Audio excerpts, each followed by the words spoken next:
Hi, Prosperity Team. This is Dr. Money, your professor of prosperity. Pop! Coming to you from the prosperity corner of the universe, which today is in my hotel room at the airport in New Orleans. And here is the same as everywhere else. Silliness is sacred, and nobody's perfect. One of the things I love to keep my mind quiet is a mantra. And I did a video on Om Shri Mahalakshmi Ye Swaha.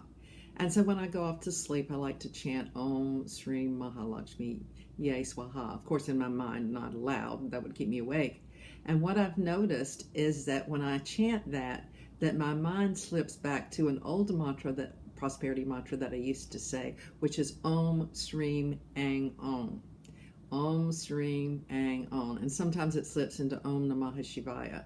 But the funny thing is that this Om Shri Ang Om is an affirmation that I was doing in the mid 80s. So that's been many, many years ago, but I did the affirmation quite a lot. So what it shows me is when I'm going into that hypnagogic state is that affirmation comes forth and it starts chanting itself, just unbeknownst to me that it starts chanting. And so it's in my subconscious mind. And that's why we make such a big deal about affirmations and repeating affirmations, because we want those things to go into our subconscious mind. Thoughts are creative, and all the thoughts that we have just roam around in our subconscious mind, and then they come back out in a creative way. They come out as energy, the energy collects, and they solidify until they either attract the form that we have in our subconscious mind, or some ways they become a new form, a new project that we have that we actually make and do something. So I've got a couple of affirmations I'd like to share. These are from Florence Scovil Shinn.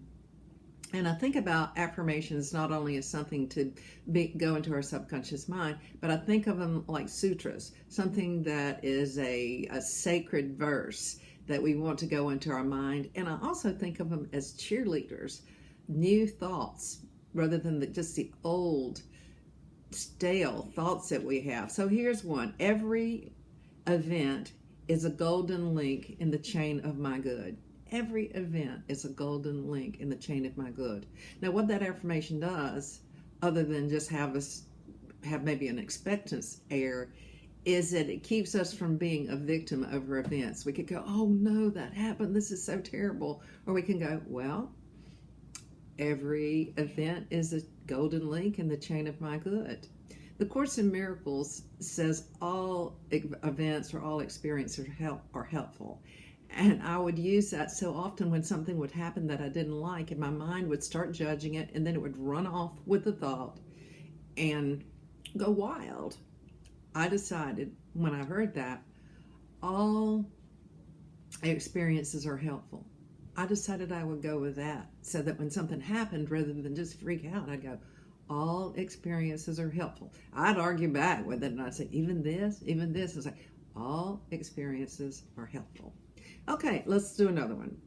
I release the gold mind within me, and I am linked with an endless golden stream of prosperity, which comes to me in grace and perfect ways. That feels good. That's a good thought. Often what we do is we like to luxuriate in bad thoughts that have lower vibrations. Yet it does feel good to steep our consciousness into more calming thoughts that have a higher vibration. So let me read this one more time. I release the gold mind within me. I am linked with an endless golden stream of prosperity, which comes to me in grace and perfect ways. It just feels good. So yes, I blab on about what the thoughts are that we have in our mind. We don't always need to change our thoughts or use affirmations or reprogram our mind, but sometimes we do.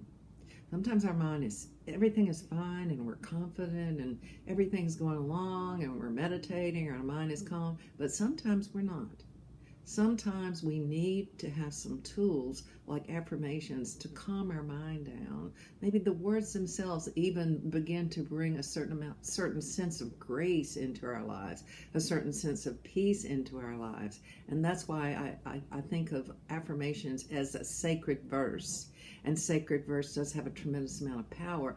And once we've said an affirmation over and over again and we've made it precious to us, it is sacred verse to us.